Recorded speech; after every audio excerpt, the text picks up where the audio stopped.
Service in Boston Norton has issued a severe thunderstorm warning for southwestern Windham County, southern Collin County, southeastern Hartford County until 3:30 p.m.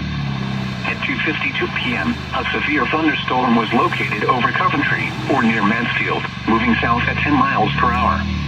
Hazard, 60 miles per hour wind gusts and quarter-size hail. Source, radar indicated. Impact, expect wind damage to trees and power lines. Minor hail damage to vehicles is possible.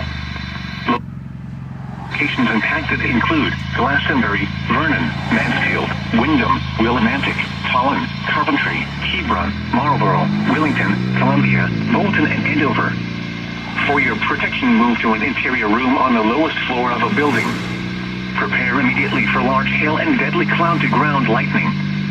Seek shelter inside a well-built structure. Stay away from windows. Torrential rainfall is occurring with this storm and may lead to flash flooding. Do not drive your vehicle through flooded roadways.